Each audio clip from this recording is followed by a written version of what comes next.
Three, two, one. What is up, everybody? This is episode 2 of Movies for Breakfast. I am John Risky Bolts, and Here with you today is Logan Anderson. I'm really excited about episode 2 here, Risky. yeah, we got some couple fun things. We watched a couple of movies that we told you guys about in the previous episode. So I'm excited to talk to you about one of them specifically because it just was not what I even as I was watching it each moment. We'll get to that. But as always, I just want to thank you for joining us and make sure you like and subscribe. This will actually be the first one that is video recorded. So if you like that, make sure you like and subscribe on YouTube. And you could continue your guys' thoughts in the comments down below. Also on YouTube, or I mean on the iTunes, if you leave us a positive review, that goes a long way. So we do appreciate that. And yeah, so Logan, how was your week, man? How was your week in movies? Week in movies has actually been kind of slow, but I did get time for one big thing. I watched Hawkeye on Disney Plus, and I would say, have you seen Hawkeye yet? I have. Did you watch the whole series, the whole first season? Yeah. I finished it last night. Uh, it Okay. was pretty good. I would almost say, I almost think it's probably like if that was released in theaters, I'd almost say that's actually one of the better Marvel movies to come out lately. Yeah, So yeah. yeah, I liked it a lot. Has Haley Atwell or Haley Seinfeld? yeah. She's super talented. I don't know if you ever seen True Grit. She was in that Oh yeah, as the yeah. yeah. She was like, and I remember I was like, hey, before we start, I'm gonna put my laptop on the charger, and I actually forgot to do that part. Okay. So tell us your favorite part about Hawkeye, and I'll be right back. Just a second. Oh yeah, absolutely. Um, One of the things I was really taken aback by with Hawkeye was I kind of like Jeremy Renner is fine and all as Hawkeye. I think he's actually okay. But my biggest hang up with him is I don't. I mean, he's the most interesting Marvel character. He has so much stuff going on with the home life and things. But I like that it was actually about other. It was about the other character, the Haley Steinfeld. She does really good job in the show. I didn't expect her to turn out a really good performance, but she does a good job. Vera Farmiga, who plays her mother, she's in the Conjuring movies. I think she does a really good job in that too. And the one thing I said when I watched it is I really liked seeing real people fighting each other. That's always been kind of the problem with Marvel movies lately is it's all CGI monsters and stuff, or you know, it kind of devolves into like computer fighting sort of. I like that this is like one on one kind of stuff. You know, it kind of reminded me of like Daredevil when all that was like fighting in hallways and rooftops and stuff like that. It was really fun and I dug it. If they did another one, I would certainly be down for it.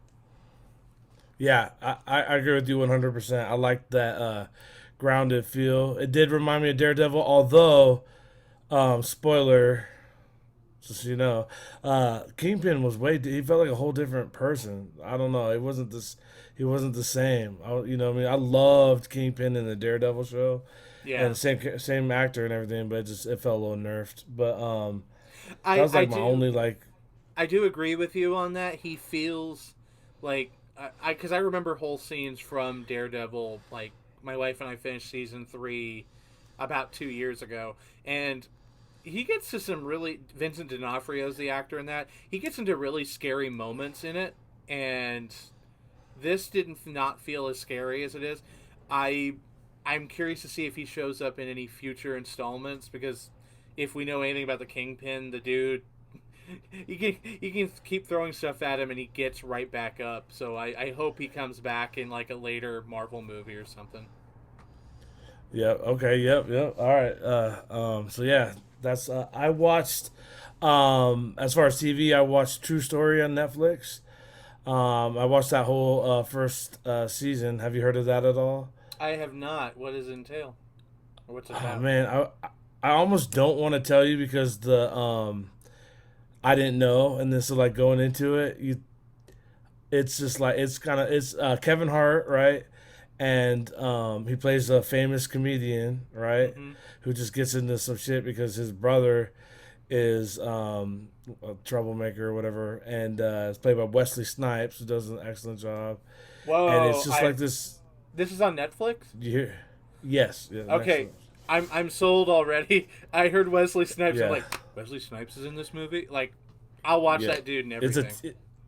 yeah, it's a TV show, and it's I was glued to it. It was one of those, and it does that Netflix thing where it's like, oh crap, I just watched like 8 episodes of a TV show, and I got to be at work tomorrow morning. One of those Oh, type of things, but yeah, but it's really nice. good. I definitely recommend it. True story on Netflix. I am I'm not gonna gonna tell you anything more else about it. I'm gonna write that down because that actually sounds really cool. It would be cool, and it'd be cool one to talk about. On the podcast for sure. I know it's movies for breakfast, but sometimes we have brunch, and that's TV shows. Oh yeah. Okay, so we were thinking a fun thing to do would be either some games and some lists. Which one do you want to do first? You want to start the episode off with the old guess the movie by the trivia. So basically, like we're pulling off random trivia facts from IMDb to see if either of us could guess which movie that trivia is from. Although Logan, I don't know if you guys know, but you probably will as this podcast goes on, is a super expert when it compares to me. But I'm still up for the challenge. I think that's a good way to go into it. Let's go and do a little bit of trivia, and then maybe we can end on maybe figure out a list thing. I feel like we started early, and it's got we kind of helps us get our brain juices flowing, and then when we go into the review and stuff, we'll kind of have stuff to talk about. Okay, I like that. Okay, so do you want me to hit you with trivia first to see if you can guess the movie? Absolutely, yeah. Go for Okay, it. okay. Let's see. So this one, if you probably will get because it's, um, well, maybe you won't actually. Maybe you'll have no idea. So the main build actor was struck by lightning, while filming this movie. Is it Jim Caviezel in The Passion of the Christ? Yes, it is. Okay, all right, all right. I didn't give him no hints or nothing. Okay, first guess. All right, Uh, yeah. So uh, 1 point, ding, to Logan. all right. All right, I got one for you, and you're ready. And I did this. I didn't know what to do really, so I saved. I have one bit of trivia, and then I have another one. I only did 5 movies, so we'll see where it goes from Yep, there. that's what I did too. All right. So like if I don't get it, then I got like another hint. Yeah. Okay, Because I should have done that. I didn't. But you'll get them first try anytime anyway. So that's okay. So for this first one, the two lead actors really learned how to make soap. that's gonna be Edward Norton and Brad Pitt in Fight Club. You are correct. Do you want to Yes. hear the other bit of trivia? Oh, first off, ding, we're 1-1. Yeah. Oh yeah. Uh, Ding. 1-1. All right. do you want to hear the other bit of trivia I have lined up in case you didn't get that Y- one? Yeah. Yeah. What's that? All right. So, makeup artist Rob Bottin had to build 2 different fat suits for Bob, one with nipples and one without nipples, because the filmmakers weren't sure 20th Century Fox would allow a movie would have a character with prominent nipples on them. And Oh that my was played by God. Meatloaf, unfortunately, who just passed away yesterday. Yeah. R.I.P. Oh my His God. Yeah. name was Rest in Robert peace. Paulson. Yeah. His name was Robert Paulson. Oh man. Uh, Wow. Okay. Yeah. Rest in peace, Meatloaf. Um. Okay. That was a good pull. That was a good pull. Okay. Let's see. Yeah, I kind of left the names in it, so I gotta I think I might not have gotten that one if it was the first clue, unless if you left out the character's name Bob. Oh yeah. So yeah, so a couple of these I was doing, but Okay. let's see.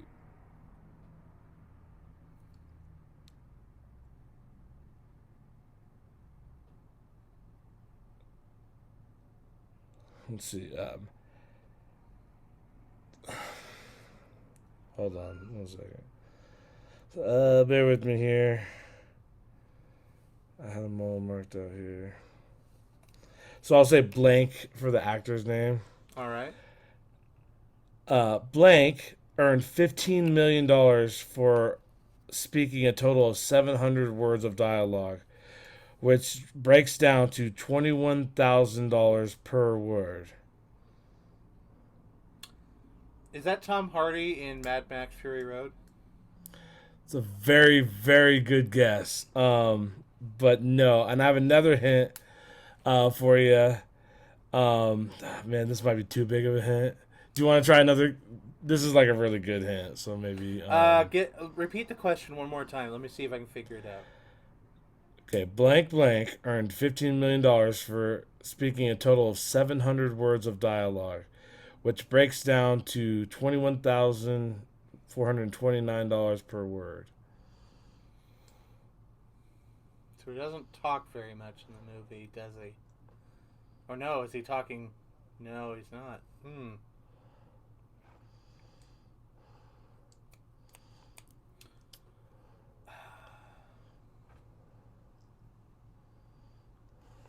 Is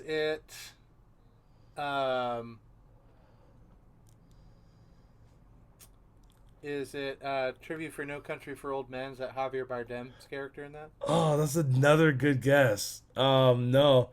I'll give you a hint. Let me try and see here.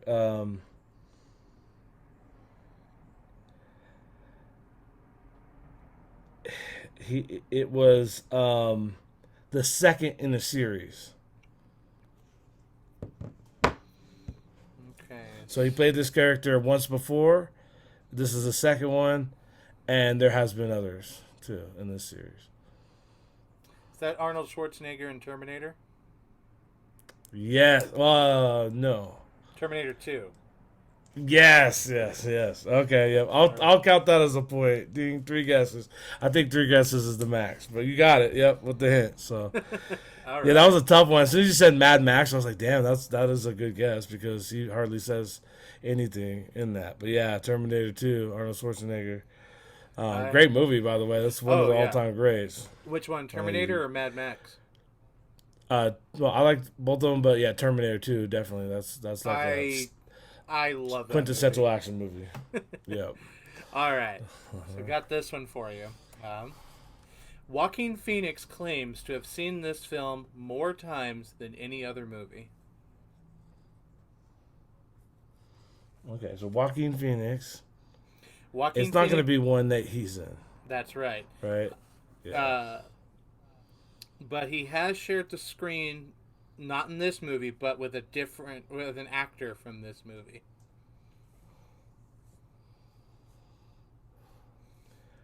That's a tough one because I'm trying to think of what Joaquin Phoenix would like, and So this one doesn't have as many clues to it because the trivia was kind of sparse.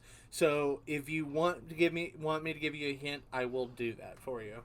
So you can ask for clarification. I think because if there are no rules, then we can ask for clarification a little bit.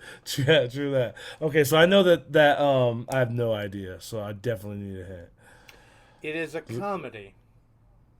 Okay, it's a comedy. Is it Step Brothers? Yes.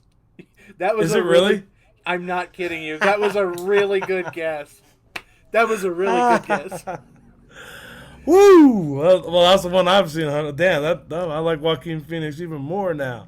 That's the greatest movie of all time. The other bit of trivia is Will Ferrell did his own singing, and John C. Reilly did play drums in the movie. John C. Reilly and Joaquin Phoenix were in a movie together. I think that's called The Sisters Brothers, and that came out a couple of years ago. Okay, I'll have to check that out. Yeah, shouts out Joaquin Phoenix for having good taste in movies.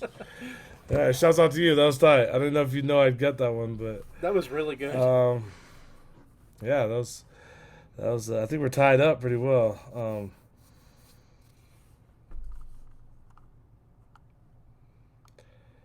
So this actress flashed an actor during the first time they met to break the ice after finding out that she was going to be nude in a scene with them together.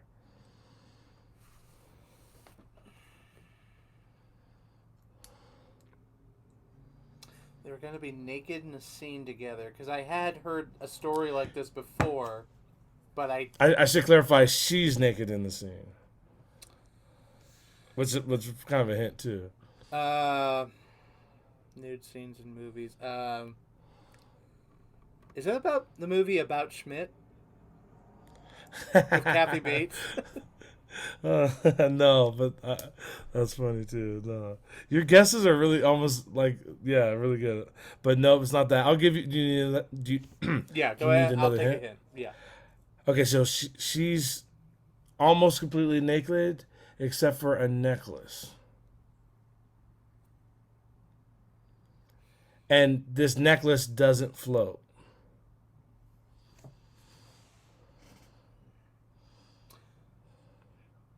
She's everything but the necklace, and the necklace doesn't float. Yeah, that's just a you know, it definitely like it'll fall to the bottom of the ocean. Titanic. Yeah, yeah, yeah, yeah.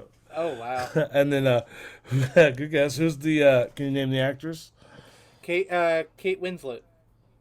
Yep, yeah, exactly. Yep. All right, yeah, good on it. That was so. You're three, right?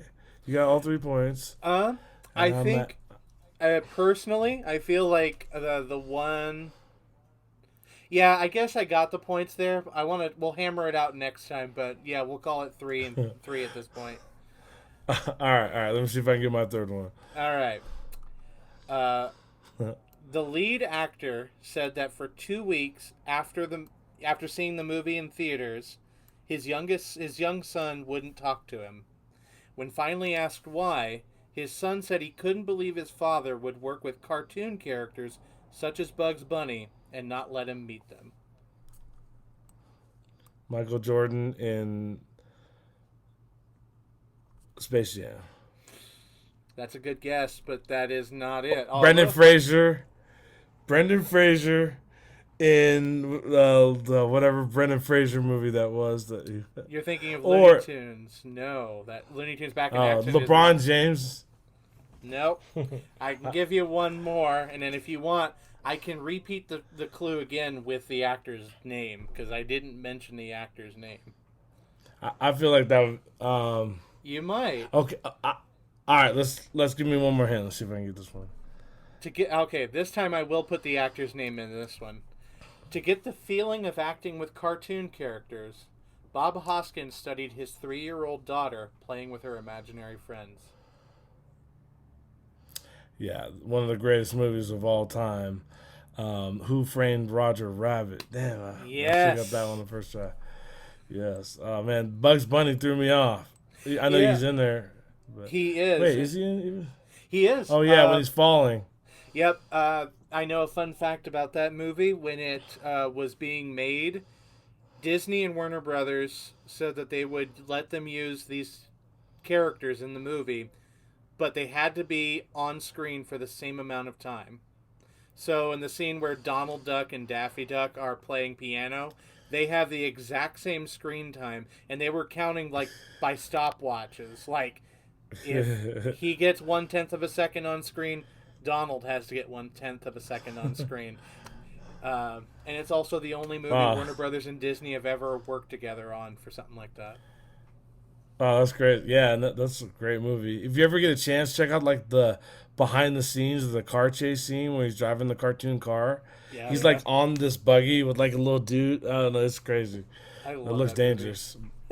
Okay, yeah, good pull on that one. Oh man, I don't feel like I would have got that point, but I'll give it to you. That was a good guess.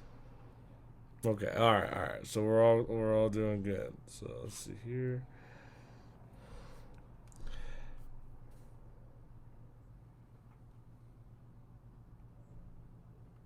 Let's see.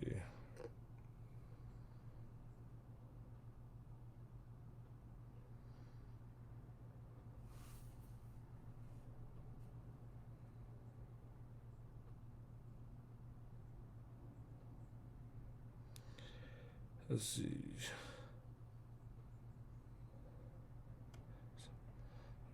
Okay, I'm not gonna do that one. Sorry. Bear with us here.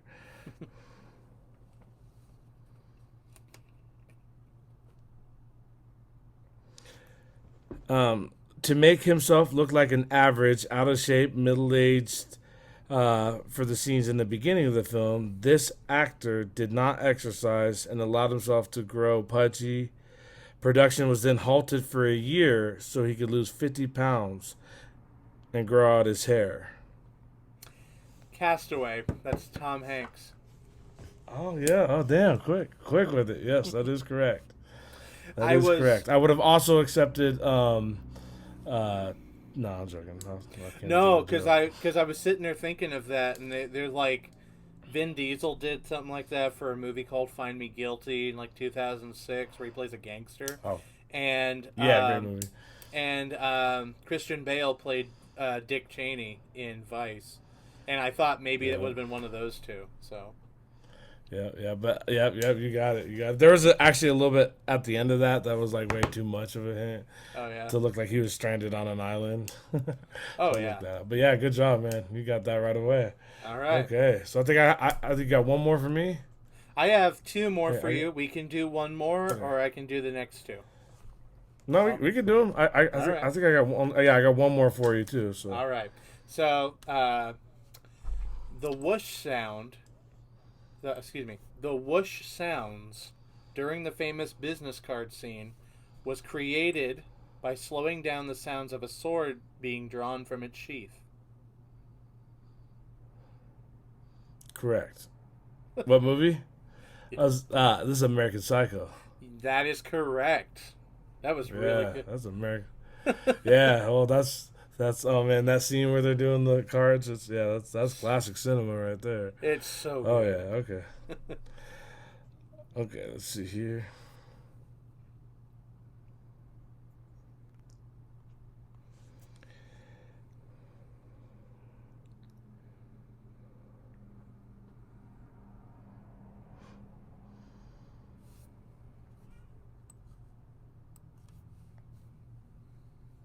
I'm trying to see this here.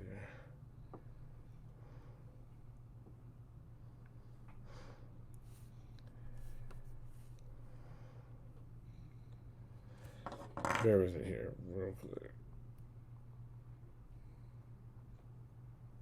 Because I have one that it's too easy. I can't finish it off with that one really too easy. So just bear with me 1 second.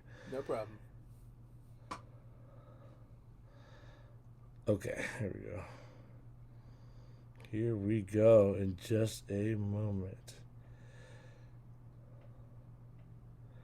Okay, and we're going here pretty soon. Okay, here we go.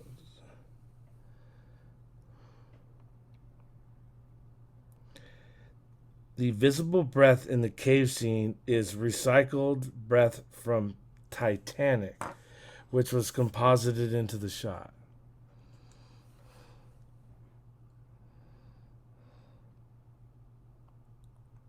Breath in the cave scene is recycled from Titanic. Yep. That's a tough one, I know.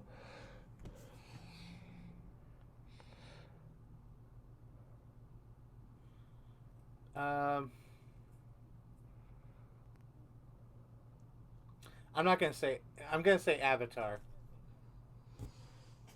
Okay. No, you're way off on this one. That was a really, really, really tough one there.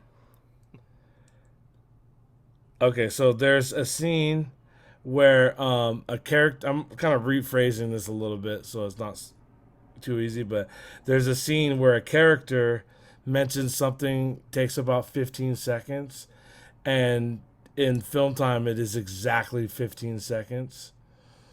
I don't know if that's so. Like a bell is clearly heard after 15 seconds.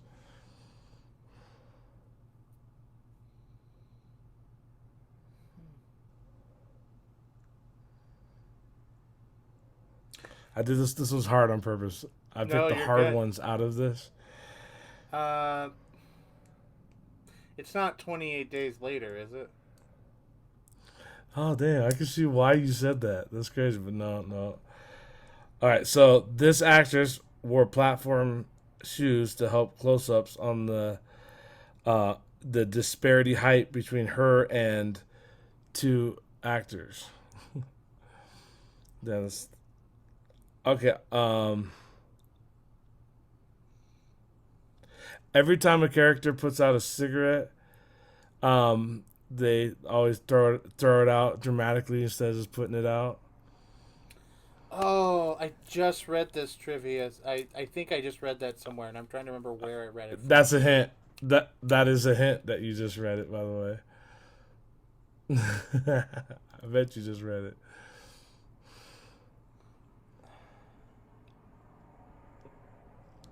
You got this, Logan. I'm thinking. I'm sitting here going, I don't know if I know this one.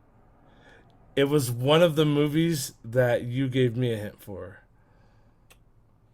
Oh, is that Fight Club? Yep. Okay. My other one was so easy. So Oh, I the just pulled it cave. Now I remember the cave. It's okay. I forgot about that up. scene. Yeah, that was a tough. That was a tough one. All right. But you still got it, so we're all good for good, unless All right. I don't miss it. This is the last bit of trivia. I'm going to add a little bit of a hint there because this one's probably the hardest one. Maybe you'll get it in the first try. At the premiere screening in 1969, 241 people walked out of the theater, including actor Rock Hudson, who said, "Will someone tell me what the hell this is about?" Whoa.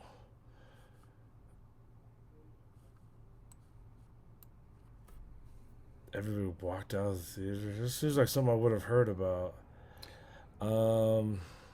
Rock Hudson is not in the movie. He was merely in the scene. He just, he was at the screening. Okay, thank you. That clarifies it. Yeah, because I haven't seen a single Rock Hudson film, so I wouldn't know any one of his movies from the other. Oh yeah. Yeah, I can't even think of one.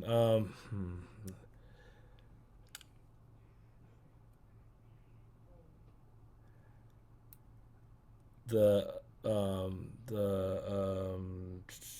Yellow Brick Road movie, the Gone with the Wind.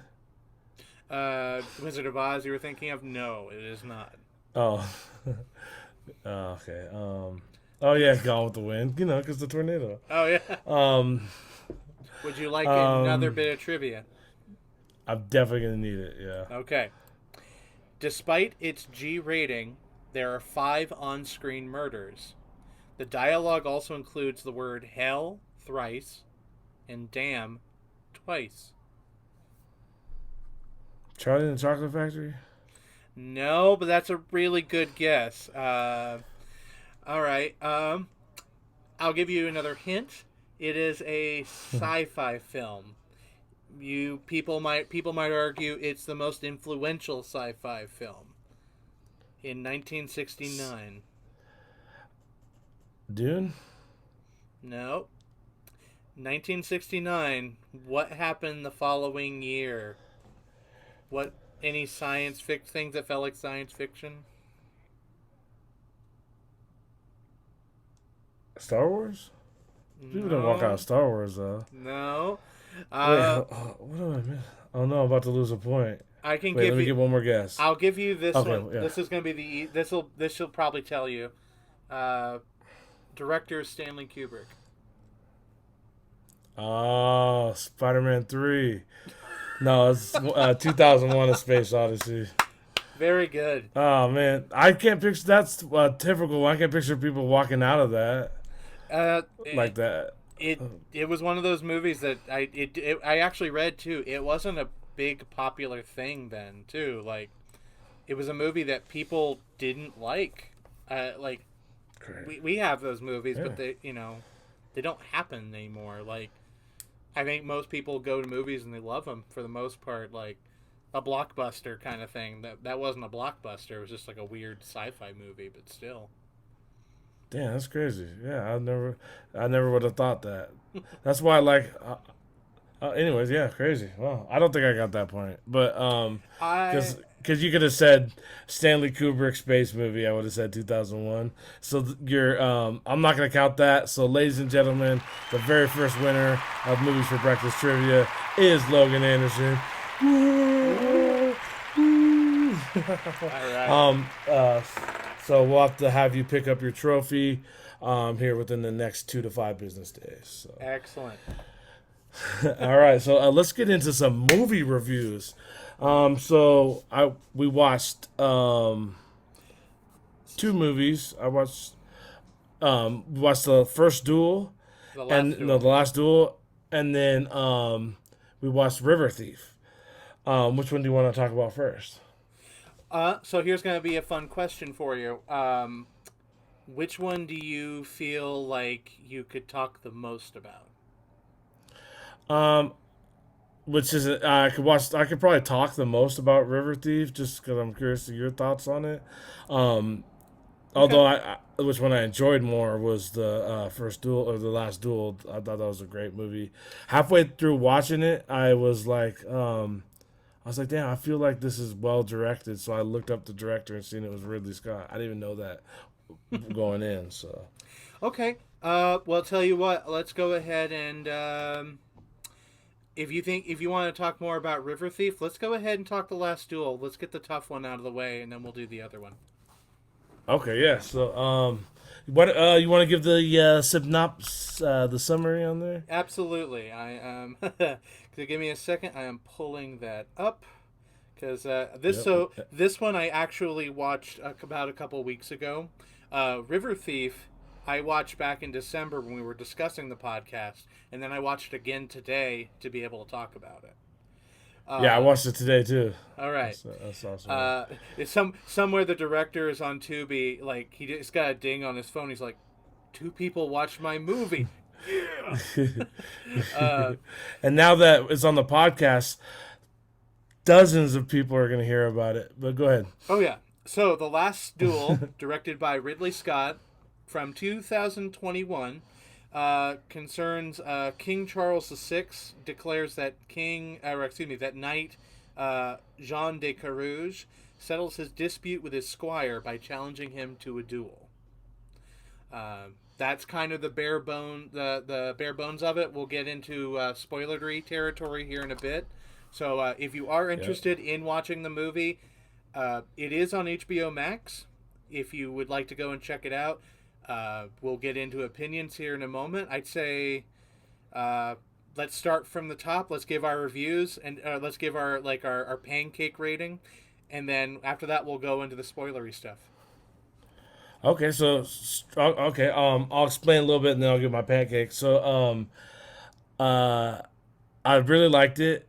It was it didn't go in any type of cliche direction. It reminded me in Game of Thrones. You've seen Game of Thrones, I don't know, but there's a trial by combat, which I guess was a real thing. And this actually I didn't realize until after I watched the movie that it was based on a whole real events. It's the last duel because literally it's the last time that trial by combat was actually a thing.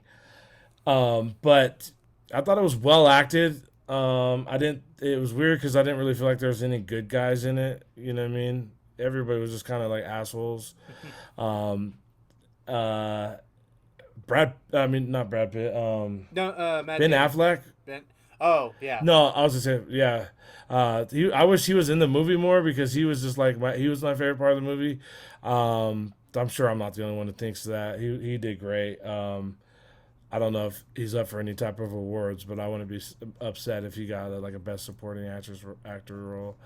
Um, um, oh man, I can't remember his name off the top of my head. Not Matt Damon, but Oh, dude from Star Wars, Adam Driver. Adrian Brody, Adam Driver. Man, he's great too. And it was weird because his motivations, the basic premise is this, girl accusing him of the R word, and he almost doesn't even deny it. Just the fact, it's almost like he's saying, "How could he have done that if he's so desirable?" I don't know. That's why I came off from his character.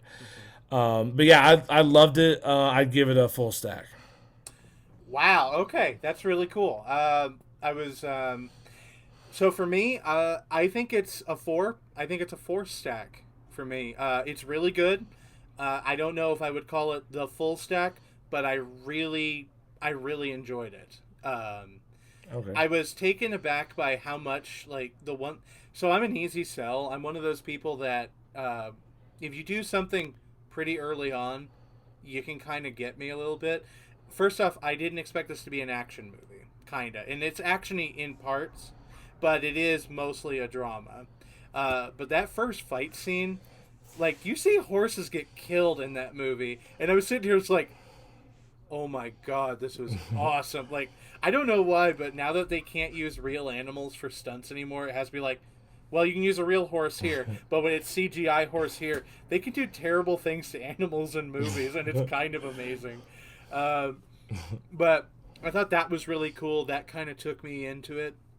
Uh, the one thing I was really taken aback, I really enjoyed, was it was kind of like the politics of men, which is something I feel like we haven't had a movie like that in a little while, or if we have, I haven't been looking, searching them out more often, um, because it does. Ben Affleck's King character, he, I guess he ends up working kind of like with Adam Driver's character, who he's also friends with Matt Damon's character in the movie. I'll just use the actors' names because that's the easiest way for me to remember it. Um, and Matt Damon's character, he ends up wanting to get married to this woman because of some, uh, like I guess he's trying to like get land or something. I think it's like the king basically owes a debt, so he's like, "Well, give me your daughter and we'll call it off." But I guess there's also some weird financial thing there.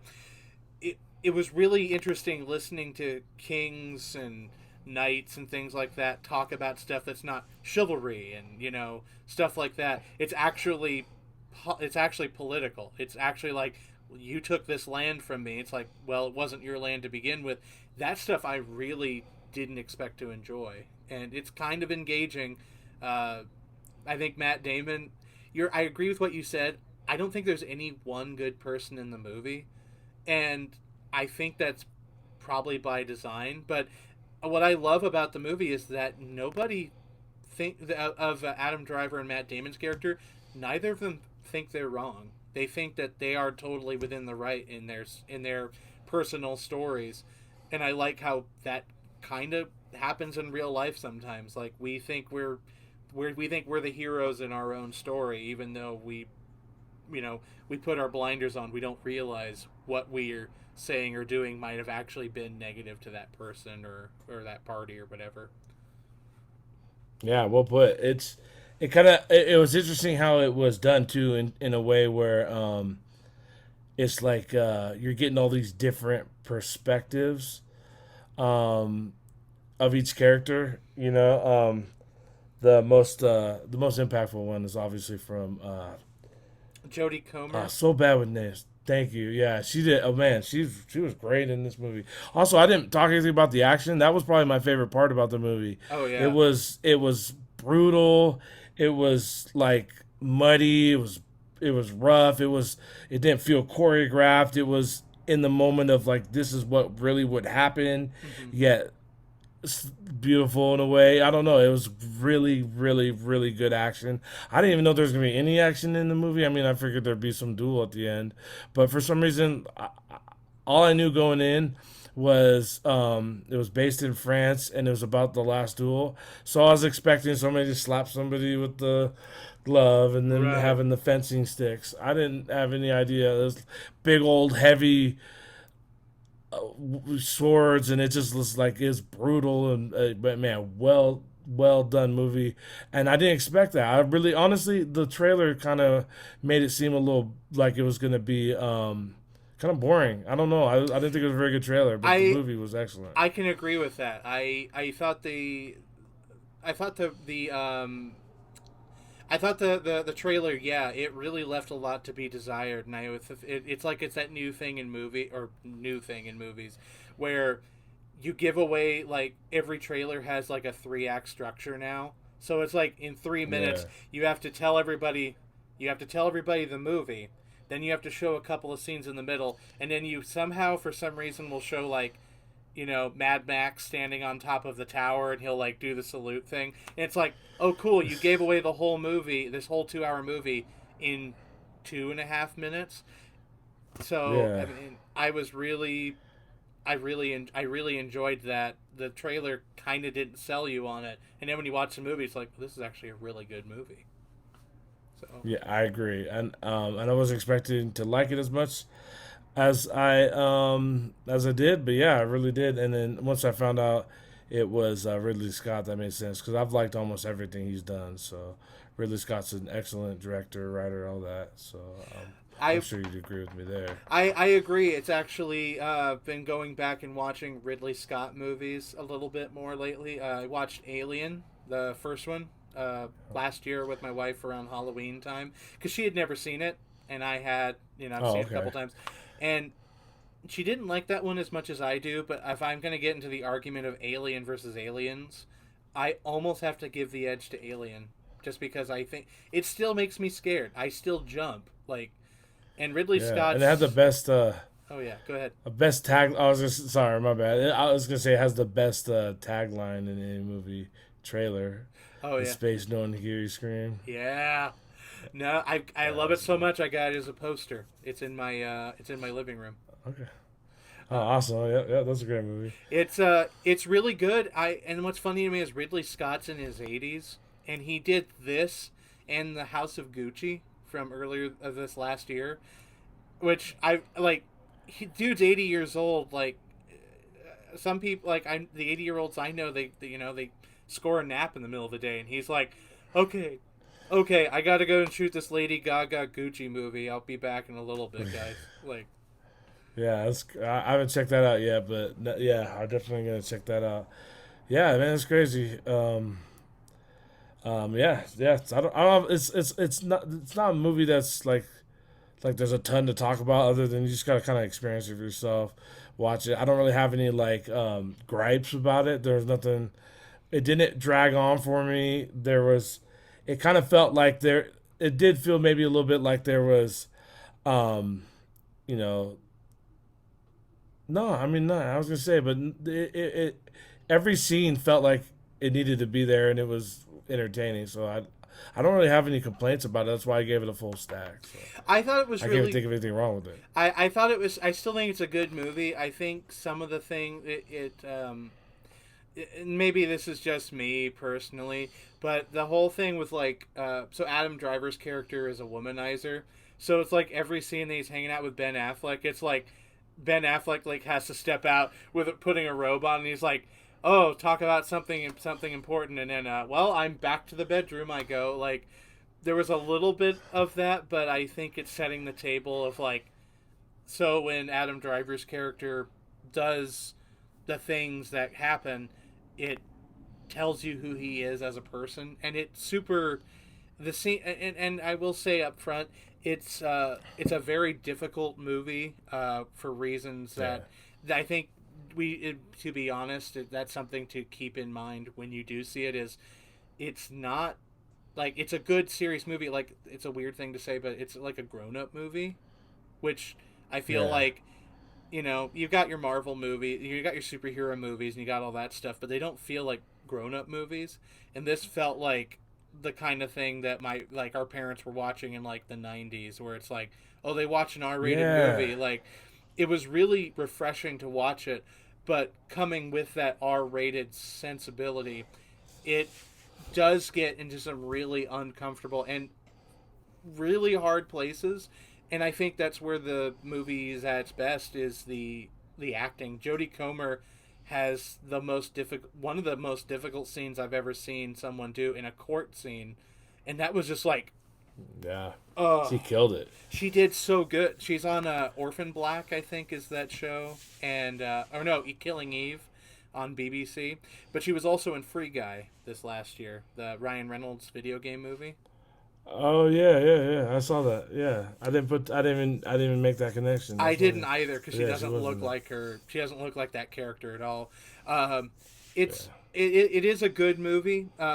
There was a little bit of controversy earlier this year with the director, Ridley Scott, because the movie came out in theaters and bombed. No one really saw it, and the director was like, "Millennials ruin the movie industry. They only want superhero movies," which is like old man complaining stuff. But I think if he was honest, the movie is really hard to watch, and we're in the middle of a pandemic, so I think that's a hard. Like people went to go see Free Guy. I think people want escapism, not comic I relief. agree with that to a certain extent. Also, if I knew what this movie was, I would have probably went and seen it. But to me, I saw the trailer and it looked whoever did the trailer, I think did it a disservice. It didn't look like a thing that I had to go out and see it in the theaters. That's exactly it. I Yeah. wish I had. I wish I had seen it in the theaters because it would have been worth it. But yeah, that's you guys should check it out if you haven't. But yeah, that's the Last Duel, which right now is on HBO Max. So you guys can check that out and tell us what you think in the comments. We'd love to hear your opinion. All right. All right. All right. So we both watched River Thief today, Mm-hmm. and how did we come across this movie even? So there was we were talking about the podcast the podcast movies for breakfast, and we were coming up with names and trying to come up with an idea, and I think you had found like a bargain bin of like Blu-rays and Oh, that's DVDs and stuff, right. and one of them was The River Thief, and it was like the other one was like a Nights movie and like a nature documentary, and I was like, I guess that would be kind of cool, but The River Thief looks interesting. I'm one of those people that I look at the poster art when I watch a movie. I don't pay attention to the back of the box for some reason. So I'll watch a movie if it Sure. looks really cool, like weird on the front. So I clicked on that thinking that one might be good. We're about to You're discuss it in right. a That minute. was one of the ones that. Yeah, that was one. Now I remember. I have it over there. That's one of the ones I got in from a thrift store. That's where it was. They saw a little stack of Blu-rays, in their DVD section, and I grabbed those, and I was like, "Damn, I've literally never heard of any of these," Right. and I thought that'd be fun. Yeah. So we picked River Thief, and we watched it, and how do we even start talking about this movie? I don't even. I'll go ahead and do the summary. So let me grab this here. Um, One second. Da, da, da. Sorry, got a little intermission music while I pull up the description. Uh, all right. So we have here The River Thief, uh, made in 2016, directed by N.D. Wilson.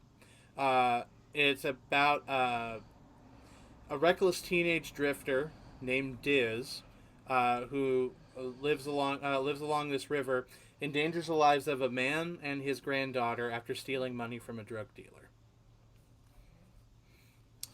Yeah, that's pretty much the gist of it. It. I was watching. I didn't understand what I was watching.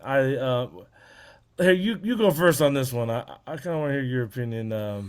And your If pancakes. I I'm almost afraid to say this, but if we had done this movie first, I feel like it would have been like the negative opinion would have come out immediately from me, and I feel like when we establish an audience, people are gonna be like, "Is this all he does? Is hates movies?" Because I actually didn't care for this one, but I liked it a little. I was a bit nicer to it the second time I watched it than I was the first time I watched it. So Okay. Oh yeah. for me, I would say, and I'm gonna make an amendment right here.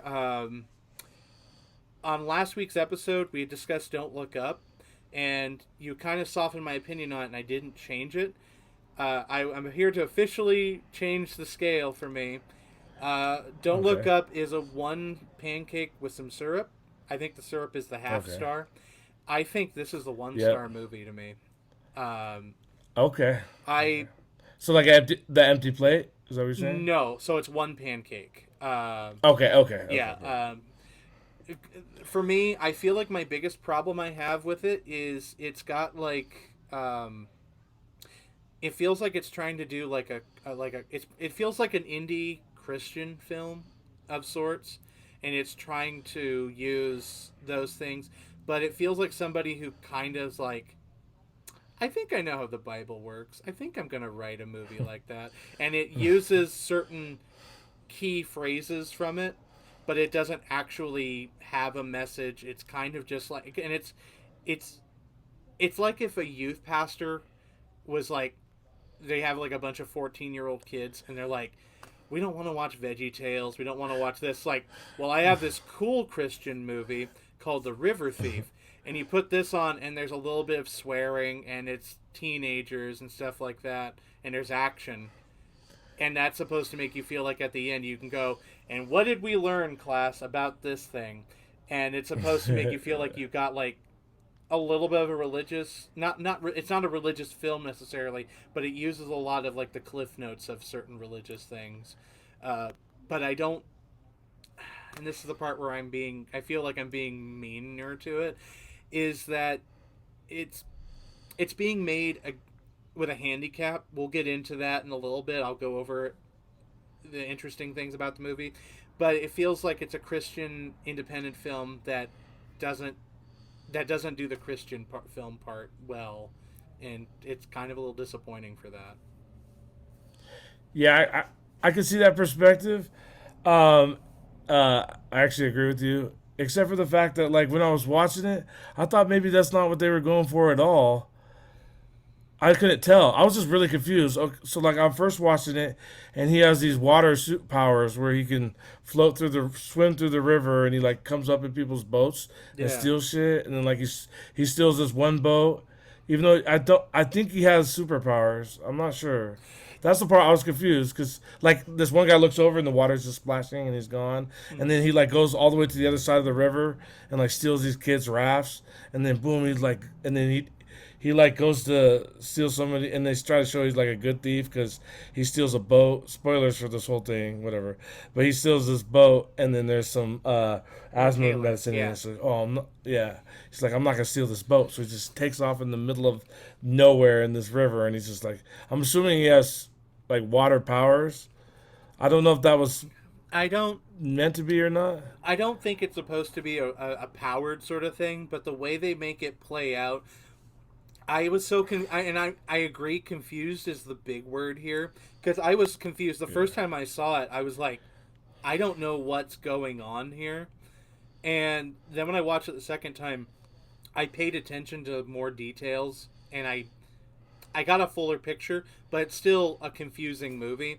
He lives on the river until he he goes to this one town, and then he lives under the bridge, I guess, but they don't even tell you that. So Yeah, and he's like a weird thief. Like he walked by somebody with a soda, and he grabbed a soda and sipped it and threw it on the ground. The guy's like, "Hey, yeah, that's not what happened. He's gonna get in fights and stuff." But it was I felt like if you view it from the perspective like he was like a I thought okay because I thought he had powers. That's where I was going for, and I thought he was like a villain, like it was like the beginning of a Joker story or like the villain. right. And then these superhero guys who are just trying to sell some drugs and make some money ended up, ending that threat at the end of the movie. And like I don't know, I feel like they were the heroes of the film. I don't know.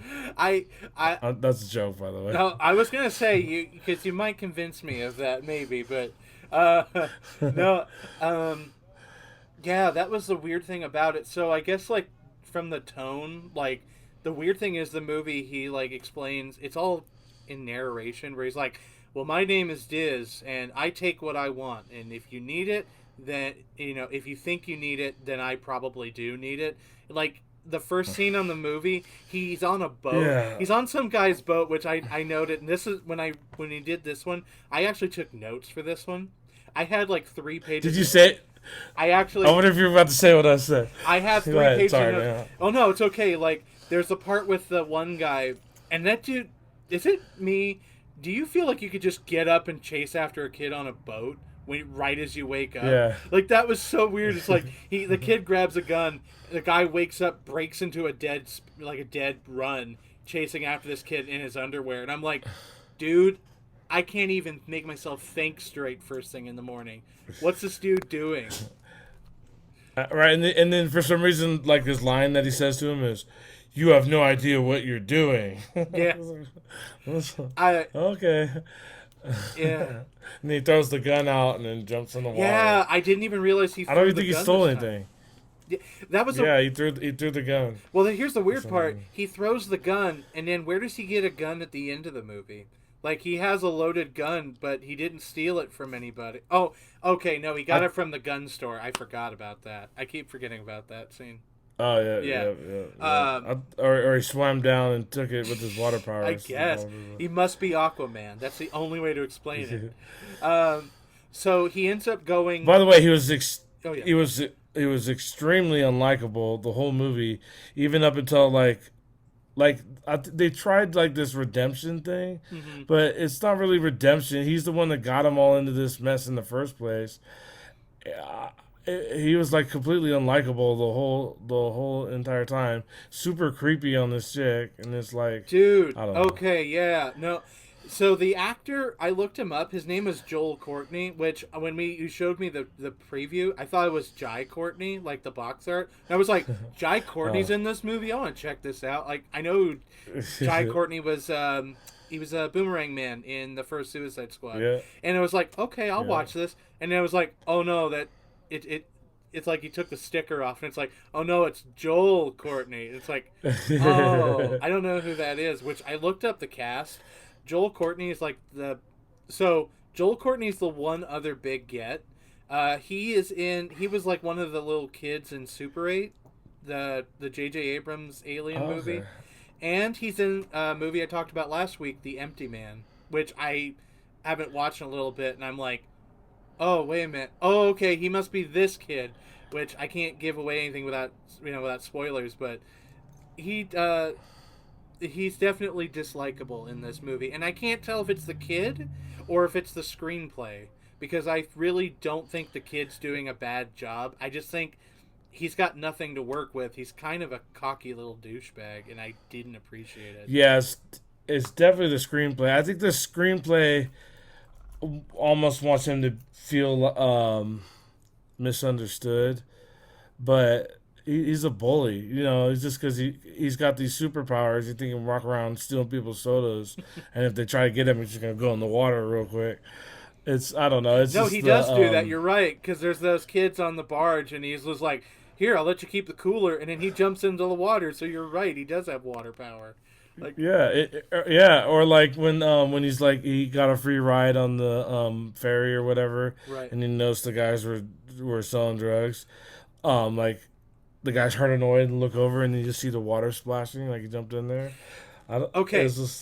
The thing that makes me think it's Christian film is the music. Like the first scene in the movie, it's set to like, Satan, your kingdom gonna come down, and it's like the full 5-minute thing, and it's like, okay, I get it, set dressing, but the song isn't that. I guess it's kind of the best song, but there's that.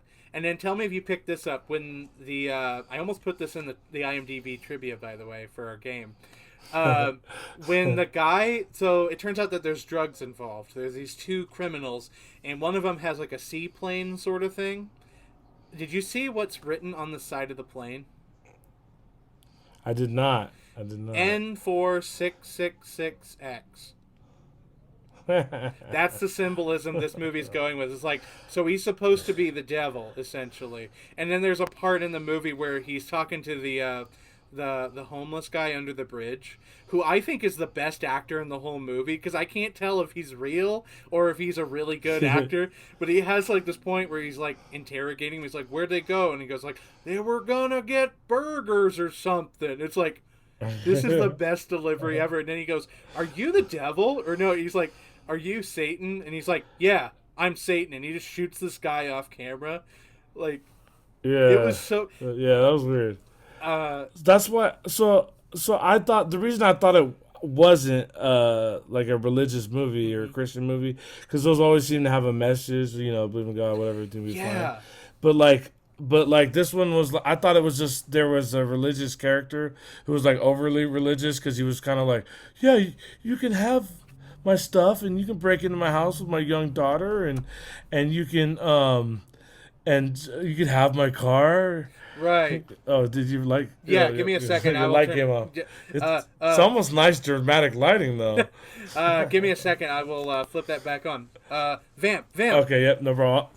Yeah, I got you. So, yeah, so it doesn't go where you would think a movie like this would go. It's completely like out of left field. You're expecting um Okay, I'm back. you're expecting okay, yeah, so I didn't really even say anything of note. But you're expecting like, Jesus to come down with a machete or something because like this guy who's been making all these dumb choices, you think because, well, he knows what God would want or whatever.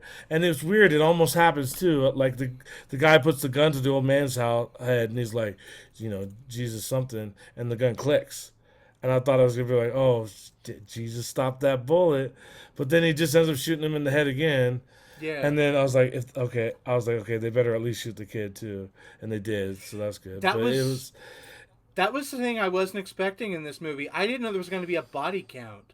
Like that was the yeah, weirdest no thing in doubt. this movie. It's like I think I count 5 people die in this movie because it's the guy Yeah, under the bridge. wait, There's the girl that's in the bowling alley scene. Which tell me if you agree with me. The scene where he goes climbing through the bowling alley like the loading machines or whatever. If that wasn't a better movie, that would be the best shot in the whole film. Where he's like walking yeah, down the corridor or whatever.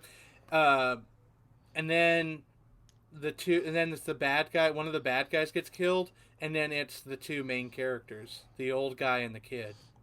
yeah. There was a body. Yeah, there was a body Which, you count. ready to hear something? Do you know who the old guy is? He seems kind of familiar, but So he's um, familiar because you're he reminded me of somebody. okay. Who do you remind you of? There's this. You ever seen The Punisher? Yeah. The Oh, guy coming into the yeah, scene with yeah. the. Uh, You can't remember him. okay, yeah, I remember that. So you probably recognize him because he looks and sounds a lot like his older brother. But this guy's name was Tommy Cash, and his brother No was way. Johnny Cash. What? Yeah, I don't know. Okay, wow. Johnny Cash's little brother is in this movie, which I looked him up. He only has like 3 roles and things. One of them is this movie, and the other one is like the Johnny Cash Variety Hour from like 1966 or something.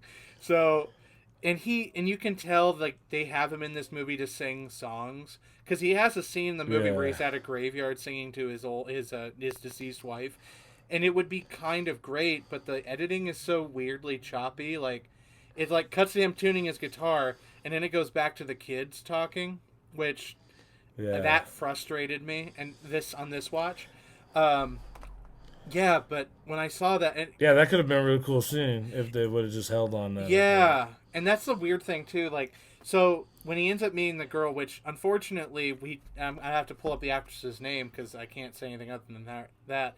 I think her name is Raleigh Cain. Yeah, Raleigh Cain is in this movie, and she's like, unfortunately, I think it's a script thing because she's supposed to be like, I'm a tough, scrappy, independent woman, and you're not going to be able to buy my favor and everything, but But he does. it feels like it's written really on the nose. Is it's like, well, we have to write a female character, and she's got to be a strong, independent woman. So what are we gonna do?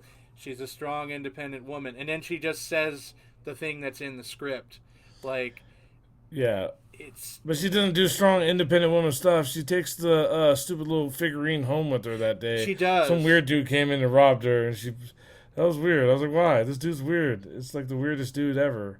And then like he follows her and like I stole your grandpa's car and I bought you a limo. And Yeah, she's like, that was a why? What the that's hell? the thing that frustrated me is there's that scene in the movie when the two bad guys are like, if I thought that I could have left by now, I would have put a bullet in your head and I would have left. But this kid is going to make big gestures and he's going to do something stupid. And I'm sitting here going, like renting a limousine outside a house, like this Yeah. cop must be like high out of his mind or something, because you could drive through town and you could be like, oh, limousine, guy showed up. Instead, he gets phone calls from people. Like at one point, the kid goes to a jewelry store Oh yeah. and he's like, he's so smug, which I think is the script again, because he's like, I want to buy this ring. Oh, okay. Well, we have all these other rings. Don't you want my money? Don't you want what my money is supposed to be used for? Then give me this one. Yeah. Like he's so pompous, and it's not endearing. It's annoying. It's not a good character. And then he has that point where he's talking to Sella, I think is her character name in the movie, and he's like, "How do you have somebody forgive you?" Like it's so pointedly about like forgiveness.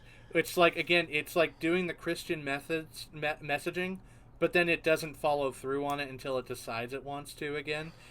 He Yeah. also like makes a point of talking to her of like, he says the most creeptacular thing in the movie is, I'm going to kiss you, and then we're gonna run off together, and it's like, oh dude, I Yeah. tightened up for business. That was so creepy.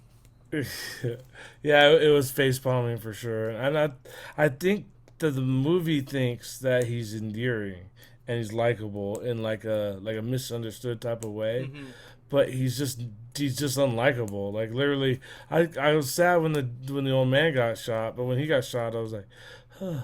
And what was the somebody was his father thing? I didn't even understand that. So Like, and the movie doesn't explain it very well, but so the kid came from Portland originally, and his father was like, I guess they did a DNA test on the kid, but they don't have like a scene where he like pulls a hair and it's like, take this to DNA to do the samples. His father is the sheriff guy that's running around killing people, and apparently he got high in Portland like 20 years ago, got with his mom, and had this kid. And they make a point of that when the two are walking. He says, what is it? He says, my mom tried to get rid of me so many different ways, and my dad, I've never met him, but every once in a while I look for him. But if I met him, I'd probably kill him.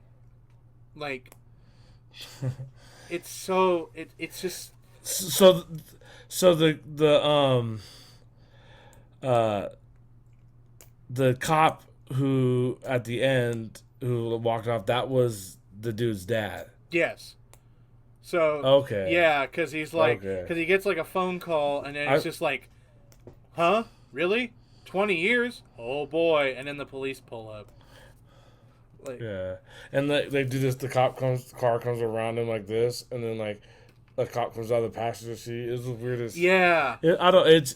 It felt cheap too. Like there was a scene where the that same character was wearing some sunglasses, uh huh. and they just looked like the ones I got you for door to door. But that was on purpose. You know what I You're mean? right. Yeah. They were like super cheap. But there was also like, to talk about some good things. There's a couple cinematography that looked really good. It was competently made.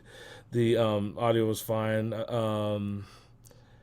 I like there's a few shots where they did high dynamic range really well, where they're like where they would be silhouetted almost, if that makes sense, but they weren't. Do you Like remember a scene? they're talking in a hallway. Yeah, like one where they're having dialogue, and the plane is behind them. The two gangsters, or the cop and Oh the yeah, gangster, yeah. and the cop. Yeah, and it just I was like, I like the look of that shot. Those type of shots where like normally with like a somebody who's not paying attention or whatever they would be in silhouette, or it wouldn't look as good as that. That looked really good. So there definitely was some talent there behind the camera. I think it lacked in the script. I don't know if I gave my You did not. I was pancake for it, curious. but yeah, it's gonna be one pancake for sure Okay. for me. So we're in agreement there. Um, if maybe it could have got to like two pancakes if they would have shot the kid a couple more times. at the end, but Yeah. No, I'm with you on that. yeah, I just I at the end, and then at the end, okay. See, this might just be confusing. I think what they were saying was at the end, she goes and visits her grandpa's grave, and it like showed like two graves right next to each other, and I was like, okay, so he's buried next to his wife. I hope this, or are they saying that the kid's now buried in the same grave as the grandpa? Which doesn't Yeah, make so they sense. don't. They again, it's that whole they didn't like. So I can kind of explain a little bit about this. A kind of. So the according to the IMDb trivia, and it's trivia that only the director could have put in there. The movie was shot in 10 days. So right there, that tells you Oh, they're trying to work with a very limited like. We've got like only this much time to make the movie. We've got to get it done in 10 days. Um, so I think that's a big problem is they were just making a movie, but there's no like like I don't know how long it took you to make Door to Door, but I assume it was a little more than 10 days. yeah, it was, but it also yeah, I don't think it's not necessarily. I don't. It didn't feel rushed. It felt the did it was that 10 days including writing the script? I don't know. Because then it would make sense. It might. Because then it would make sense. Yeah. That's the problem I have mainly is the script. Like he does stuff like when he threw away or when he saw that there was the in, The inhaler. albuterol thing. Yeah, so he decided not to steal that boat. I was, you're thinking, okay, he's got a little bit of a conscience, and then when he steals the drug van and drives it into the river, I'm thinking, oh, he's like actually like a little bit of a vigilante here, but really he just wanted the money to go. And even though his whole thing was, I don't believe in money, literally the rest of the movie is about him stealing money and flashing it around. It's Yeah. like I thought you just said you didn't believe in money. Yeah, they don't You know what I mean? It's like total 180. and tell me if when did you see like I rewatched the scene. I watched the movie and then I rewound the scene. So I watched it twice.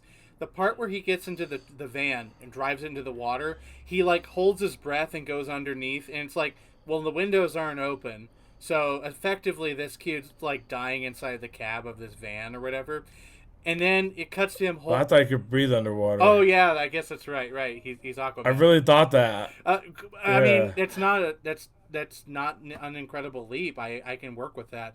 But then the next scene in the movie, he has a gym bag that's full of money. But the movie never sets up that there was a gym bag full of money. Like if he had like a better written movie would have him like skulking around the dark. He opens up a bag thinking like cool clothes, and then you like do like the Pulp Fiction like light bulb thing inside the bag, and it's like ooh, there's green in here. That would be like it'd be cartoonish, but at least would tell you that. Instead, it cuts to him with wet Yeah. shoes, having a steak montage in the old man's house. That's what I called it. It's like he has a steak montage because he like goes to the old folk because there's when he's at the restaurant. Johnny Cash's brother is like, "Look, don't worry about the meal. Come over to my house. We're having steak for dinner." And he just acts like a Yeah. dick to him. Here's the address where my vulnerable granddaughter lives with me alone, and you're very creepy. Here's my address. Which I have a fun anecdote about that. So, do you know where the movie was shot? I know in Idaho because I did see a couple Idaho plates, so I know It was in shot in Idaho. Lewiston and Moscow, Idaho. It's actually Oh, wow, okay. which so I didn't know about this movie, or I didn't know if like you had like how you had heard about the movie. So I was sitting there like maybe he met the director or something. I don't know, like because if they were shooting around Idaho, maybe. But so they shot the movie in Moscow, and I was actually living in Moscow from about 2016 to 2019 for school for my wife. So I actually walked. There's like in about the 30-minute mark when the girl when he gets the limousine and the girl's like, "You think I'm gonna get in a car with you, you psycho? Like I'm gonna walk." There's a spot on the sidewalk where there's like bricks, and then there's like a brick that's like up like and half an inch taller than it should be. I've tripped over that step walking my dog, and and the, Oh, that's funny. and the house that they filmed in, my wife and I almost bought that house. Oh, wow, okay. Yeah, we were. It's a long history, but a long story. But we were going to buy a house in Moscow. We eventually went to rent an apartment, which worked out. But we were shopping around at houses, and we actually looked at this house, and we walked inside, and it's completely like unlike what you see in the movie. The very little bits you see in there, like That's probably because if it was on the market, maybe they were. That's why they were able to use it for filming. If it was right around that time, wow, yeah, maybe maybe. because I was in there. Yeah, well, that's Because crazy. he probably, if he shot in 10 days, he probably shot it in the beginning of 2016. I moved over uh, around August or September. So I would have been there. The bowling alley that's in the movie is actually a bowling alley I've been to. They do a thing like after 10 o'clock, they shut the lights off, and you can do like disco bowling or whatever, where it's like they have disco lights and they play music. Uh, it's so weird. That's great. Yeah, that's crazy. That's. I love that. Kind of reminds me of when I was in California last. I drove down like I was at the Friday House, and then I drove to down the street where they filmed with the pigeons and Training Day. Oh, In no the way. don't ever go down the jungle. Yeah, I drove down that street, and it was like, oh wow, it's tight. I wanted to get out and yell at King Kong. Had nothing on me, but probably wouldn't have been the best idea. But yeah, that was pretty cool. But yeah, so that's tight that you noticed that. Yeah. I see that in movies filmed around here. Every once in a while, I'll be like, oh, I know that place, or like when it's like at a famous like landmark you've been to. Yeah. It feels cool. Yeah. Yeah, It but yeah, Yeah, I think and I realized what we didn't do for our last show is probably give everybody the recap of our movie ratings at the end. So yeah, okay, for me, I would say the Last Duel is a 4 out of 5 or four out of 5 pancakes. Uh, I'm amending my Don't Look Up review. It's one pancake with some syrup, and then for the River Thief, I'm giving it one pancake. yeah. So same here. For last my don't look up was a full stack with the pancakes, or full stack with the syrup. Really love that movie. Last Duel was a full stack. I enjoyed that a lot too. River Thief.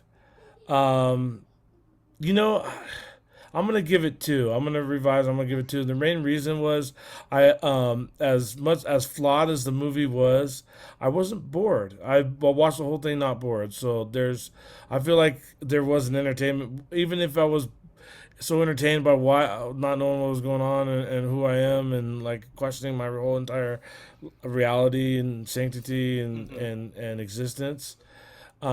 I still wasn't bored the whole time, so I think that stands for so maybe one. What was one and a half? So one pancake with syrup. Yeah. Okay, so there you Um, go.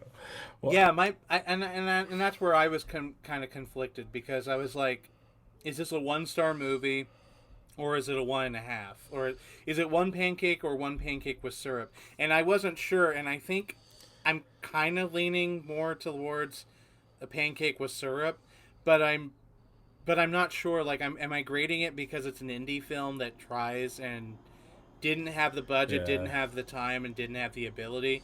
And I'm starting to wonder if like no, because the movie could have done better.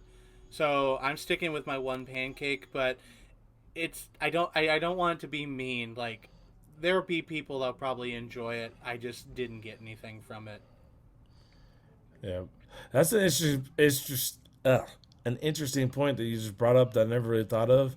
That when we're basically on the same scale, judging movies that people have spent 500, $600 million even on maybe sometimes to ones where they spent a few thousand. You know what I mean? Mm-hmm. But but I think there's some that have done that a couple of thousand that'll get bigger scores than the ones that have Oh spent yeah, like millions of dollars. Clerks was made on like what $27,000 or whatever, and I think Clerks is like Yeah, one of the whatever you want to say about Kevin Smith. I still enjoy his movies. I I think he does a really good job at writing his movies, and it's one of his really good movies. I love it, but he made that on like a nothing budget, and it's incredible. Like Blair Witch Project, I yeah, think I was agree. made on even less money, and I really love the Blair Witch Project. So I mean, Yeah. Door to door, even less. I don't have I don't have anything. I can't even think of anything negative to say about Kevin Smith. I like his movies too, and I love his podcast. He's got great entertaining podcasts. I don't know if you ever oh checked out yeah, his podcast, like what was the one he Movies did? in Babylon. Hollywood Babylon was the one I did, and then what was the one where he does like Yeah. trivia or whatever? Is it Smodcast? Um. Yeah. Yep. Yeah, Yep. That was dope too. And then there's Fat Man on Batman or whatever where he does yeah. movie reviews. Yeah. Yeah. Yeah. I'd like to work with him Oh, someday. He actually was gonna originally write the. If you ever get a chance to watch the documentary, um, "The Death of Superman Lives," that's, yeah. Okay, is yeah. it good? Yeah, it's really good. It's really good. It's Schnepp. I can't remember his first name. He's a YouTuber. Passed away. That was like his last project, and it's a really good documentary. It was about how that Nicolas Cage Superman movie that never happened, Mm-hmm. and like how it tied into the movie Wild Wild West, and like it's just it's a trip. I will put that. I'll do the research and I'll put that in the show notes for that then because I do want to Yeah. see it. I've heard about it and I've seen like the Nicolas Cage like the weird hair and all that stuff. Like I've seen that stuff, but I've never seen it, so I'd be excited to watch it. Yeah, if that would be really fun to discuss, like a movie that didn't happen. So maybe that could be one we could do for an episode, or maybe next episode if you want. Hey, I haven't seen that documentary since it came out, so that was like a few years ago. I am writing this Yeah, down, and I was gonna say we know we've got one movie. I think decided we'll get there here in a minute, but I'm down for is it The Death of Superman Lives? yep, All right, yep. I have that down. I will figure out where it's at, and I'll put that in the show notes too for you. Okay, yeah. Yep. So one thing Logan does is really helpful for us is he'll scour the internets and he'll whatever movies that we're going to talk about next week, if it's not in the theaters or whatever, he'll let you know where you can watch it. You know, if it's for free or one of these subscription channels, like The River Thief was on Tubi. I forgot I had it on Blu-ray. I guess I didn't even need to watch it on Tubi. Shouts out to Tubi, by the way, because they have ads, but I feel like they put thought into where their ads were, which a lot of those it might have been coincidence, but it felt like good spots to put the ads. Yeah. I don't know if that's true with every movie. If they do that, that's something that deserves a shout out because a lot of those other ones like Hulu and stuff, it just be random. And then they'll come back in the middle of the scene you were in, which I didn't like. But each time that I got an ad for this, it was like right as the scene ended, and it was like a good scene to throw a commercial in. I don't know if that was just coincidence or I felt like I needed a break, but if so, if they do put thought into that, I need to give that a shout out. That's all. I've used Tubi a few times, and I can say I agree with that. I did. One of them was a kind of a cheat, but I watched Stop Making Sense. Have you seen that? The documentary, the Talking Heads musical thing. It's I haven't. No. it's made in the '80s. It's directed by the guy who directed it did Sounds of the Lambs. I can't Jonathan Demme, and it's a whole state. It's like a musical, but it's shot like they shot here and they shot here and they shot here, and it's like 4 concerts stitched together. But it's the band, the Talking Heads, and is it John Byrne or whatever, and he's like playing, and he's like it's an amazing musical to watch.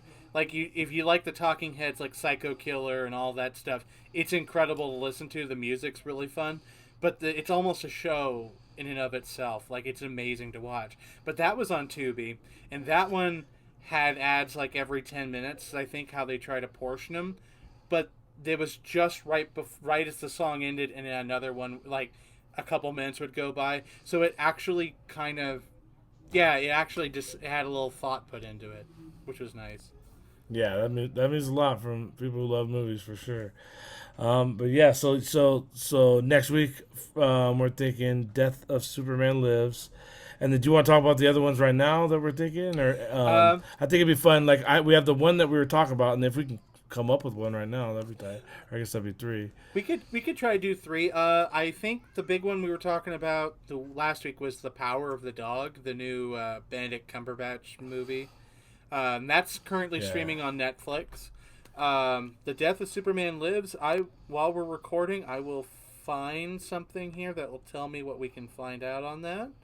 That one, Awesome. that Yeah. one, I actually would be interested in watching. I love documentaries. I don't watch enough of them, so for me, that would actually be kind of fun to do. Um, Yeah. Yeah. It's good. and then I was trying to think if. I'm glad that you. Oh yeah, go ahead. Okay. I was gonna say I'm glad that you've seen Dear Zachary when we watched that one. We talked about that one the other day because I was like, I brought it up and I didn't know if you'd seen it or not. And the fact that you did, this was So like good because what I'm curious about is you. So when we did our 5 best movies we saw last year, you said originally you had 3 movies that were superhero movies, and then you had 2 others that you saw that were from this year. And I listened to the episode, and it was the ones that you had were The Suicide Squad, Don't Look Up, um, trying to remember Spider-Man. Spider-Man. Yeah. Yeah, there were 3, there were 5, and you had originally said it was all in 2021, but then you dropped one of your titles for Dear Zachary, and I brought it up when we talked yesterday. What do you remember what that movie was supposed to be? Um. Yeah. Okay. Well, here I'm gonna pull. I had it written down in my notes, so I can just pull up my note and say. So I know Spider-Man was on there. Um. Oh, oh, here it is right here.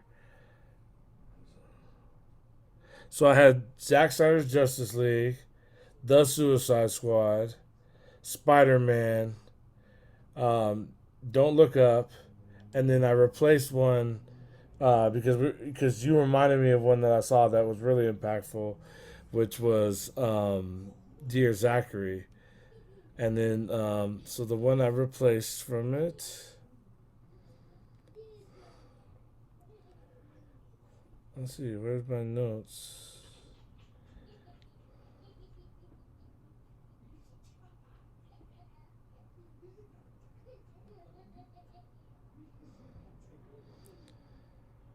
I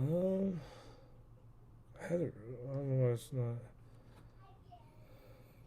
So as I'm doing Oh, Tick Tick Boom.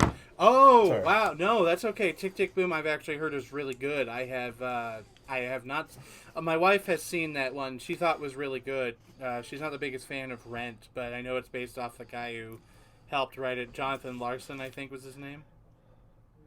Yeah, I never seen Rent, but I like the I like Tick Tick Boom. I like because the original it has Spider Man in it Andrew is why I Garfield, watched yeah. it.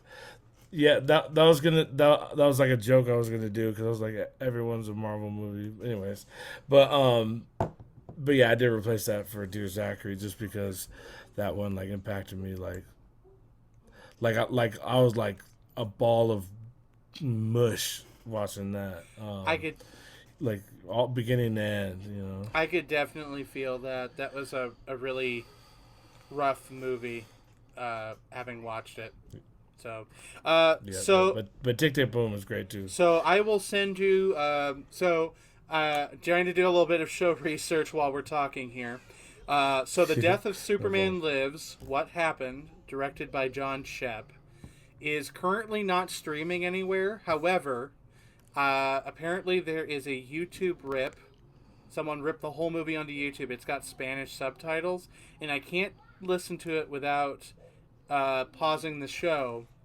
But apparently it should be all in English. It's just got subtitles on the top of it.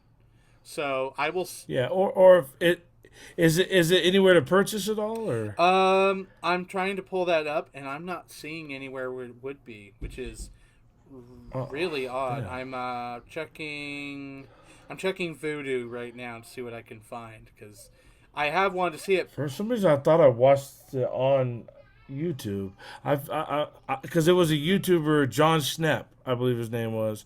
He's the one that made the documentary. He passed away, so I don't know if him passed away had anything to do with it not being anywhere. But it was really well done. Remarkably, it is not streaming even on Vudu, which is where I usually watch movies. They have the Death of Superman animated movie and the Death and Return of Superman, but not the doc. Which is What about what is it that we do where we can share movies with each other? well, Movies anywhere. yeah, that's the one I do, but that one I don't think was available then. It's not on that Uh, streaming service, which is a bummer. yeah, damn, I didn't even. I thought it would have been like on Netflix for sure or something. Yeah, like I said, someone put a rip of it on YouTube. I will check it out. It looks like, as far as I can tell, it might work. So what we'll do is, if it does work, we'll put it in the review. We'll put it in the thing, and then Risky, if we need to make an amendment, maybe we need to record one or something after, then we'll do that. Yeah, we could do that. Okay. Yeah. So we'll come back. We'll circle back to that. And then the next one we're talking about is Wag the Dog. Or, Power of the Dog. Although Wag the Dog would be a fun one. Getting out of the... Go straight into the political satire, to another political satire. Yeah. Right. No. Yeah, go ahead.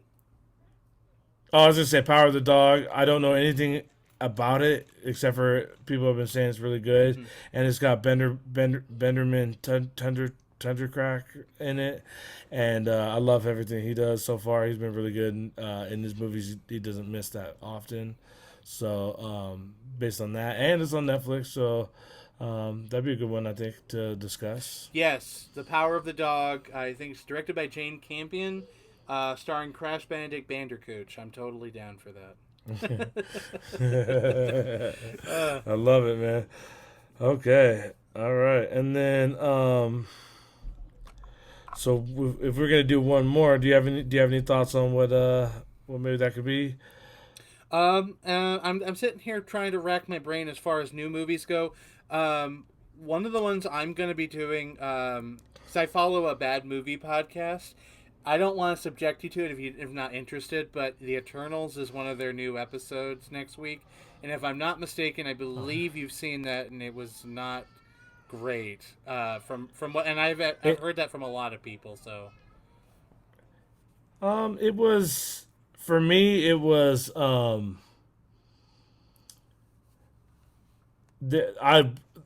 put it this way. I loved about it was Camille Nanjiani. Oh man, I'm so bad with names. I can't do it. You did a really good job. But was that a Camille on Bender Snip Lumberlatch?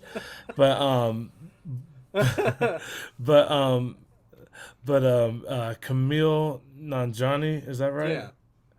Yeah, his character is like him, and he has a sidekick. That's all I'll say, are like the best part of the movie, and I really hope they get their own movie because it made the whole thing worth it. Other than that, it was, I don't remember why. It's just not super. I guess. Okay. Yeah. So. I wouldn't call it horrible though. Oh, okay. Well, we'll see. I will. We don't have anything at the moment then. I will check into The Power of the Dog, and what would be kind of fun, see what you think, is try to find movies that have like similar themes, and then we could do like the new movie and then an older movie, and that way it would kind of like keep a balance. Oh yeah. Because then that way and then if there's time to find a third one, then we can do like 3 movies. Okay. No matter what we might do, guys, is maybe we'll research and we'll record a quick little thing that we'll throw on the end here, let you guys know what's coming next week, or we'll, no matter what, put it in the show notes there. So make sure you check out the show notes, and that's what we're going to be watching next week, so you can join along with us and give us your opinions as well in the comment section down below. All right. Yep. Okay, so we you want to move on to the end, our list. Yeah. So really good suggestion, and this one's kind of fun. is the idea of doing like top 5 lists, like we did last week. Was the top 5 movies we saw, our top 5 movies we saw in 2021, but not the 2021 best movies, which I think is fun because then it gets a little bit more ideas of the movies we like and things. So Risky suggested this one, and I love this one. Is the top 5 movies you didn't expect to like. I love that idea as far as a movie, as far as like what's going to be the best one from ones you weren't expecting. So I wanted to go with that one. Awesome. Yeah, exactly. I think it's and we'll try to come up with like a new list, a little fun list every week. And I'm actually curious. I would want to know what your guys' is. So make sure in the comments down below, give us your top 5 movies that you went in thinking you weren't gonna like, and you ended up really liking it for whatever reason. So yeah, give us your list, and maybe even if you want to give us a little reason why, that'd be really interesting to read and check out. So yeah. Yeah. So you want to go first, Logan, Sure. with your number 5? This one I actually had to think about a little bit, but the one. So I actually have like a little bit of a runner-up list. So I'm gonna ask you, would you want? I guess would it be old? Would you want to hear like the older movies I didn't expect to like, or like something came out in the last few years? I don't think there's any type of Okay. whatever's whatever. Okay. Yeah. So I wasn't really giving it like any type Oh yeah, of, no, that's cool. things like that. So for me, one of the movies that I didn't expect to like was The Kid Who Would Be King from 2019, directed by Joe Cornish. Joe Cornish. Yeah, so as you probably can tell, the recording of the podcast cut out here, but just so you know, we had a pretty awesome conversation about movies that we didn't expect to like, and don't worry, we'll recap that at the top of next episode. So make sure you like and subscribe, and we'll make sure we solve all these technical issues. Thanks to Logan, and thank to you guys for listening. See you next time. Movies for breakfast.